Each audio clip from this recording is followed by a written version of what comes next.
shorthand high speed 140 words per minute 7 minutes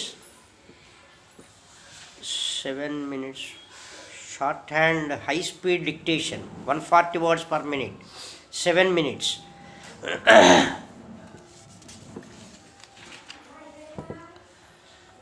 10 seconds 5 seconds.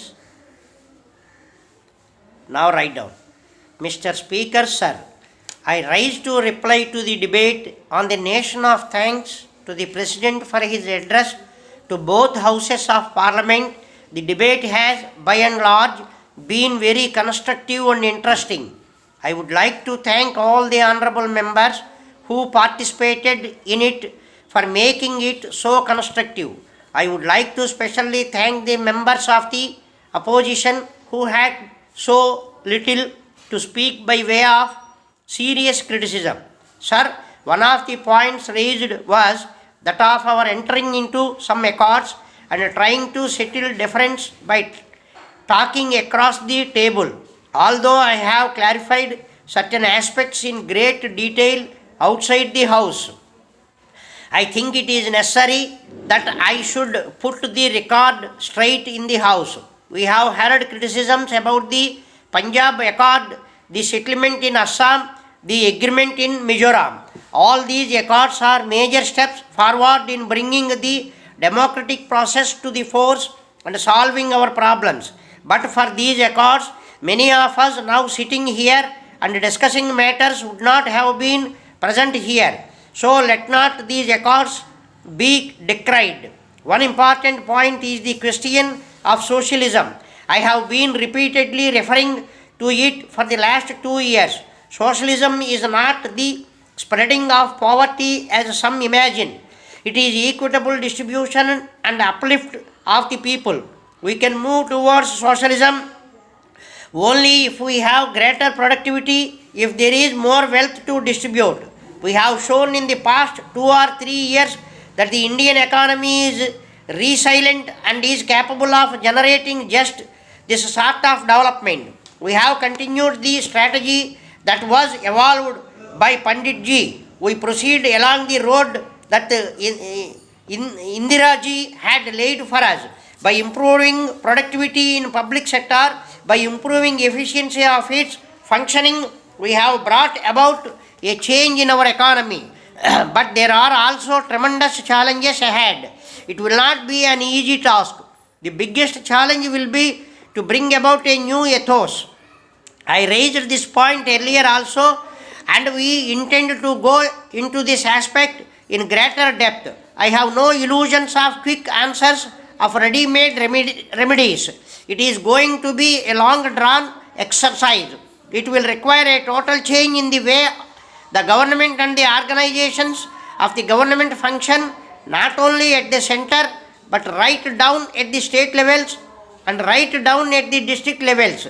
The lower you go, the closer you will get at the grassroots also. We will require unstinted cooperation from every section of the House if we are to be really successful. Nobody could imagine that it is a task that can be left only to the government. It will call for the involvement of the entire people at all levels. I have no illusions of doing it fast. We should ensure that every step is in the right direction of reducing the cost of our programs. When I go to the rural areas, to the remote villages in the country, I hear numerous complaints about how the program that we start from the center changes its character, content and effect by the time it gets down to the roots. Those complaints may perhaps be wholly or partially true, but there is no use of making noises here to correct it. We must go into it in depth and find out what the blockades are, what the problems are, and take salutary steps to remove them. In the agricultural sector, the growth has not been as what we would like it to be. We have invested colossal sums of money on irrigation, power, fertilizers, pesticides, and various other inputs for our agricultural operations. We have allowed higher prices for the farmers' products. Yet production is not increasing as it should, and this needs serious attention. We approach anti-poverty programs in a wider perspective. Perhaps the most important part of such programs is the educational program. There could, however, be no removal of poverty without education.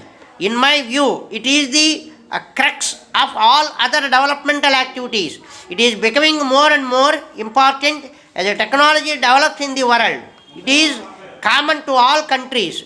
The dimensions may offer, the details may vary, but the basic problem is the same. Nowadays, technology develops at a very fast rate. If our workers, if our younger generation did not get educated equivalently, then they will lag behind.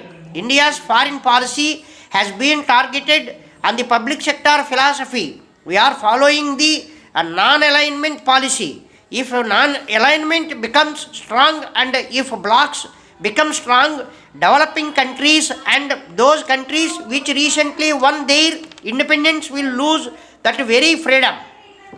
Even today we find that although we have thrown off the colonial yoke and are independent, the world economy is not that independent.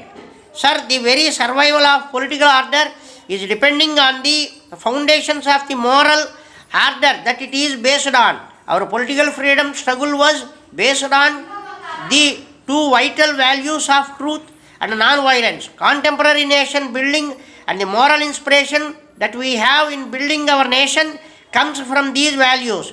The need of the hour is unflinching secularism, unity in our democracy, in maintaining the essential values of heritage.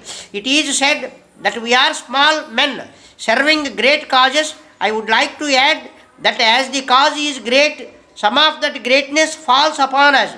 It is for us to deserve that unique honor and try to preserve it. It is in that spirit that we should strive our best, undaunted and undeflected. With these few observations, I commend the motion for the acceptance of the House. Thank you.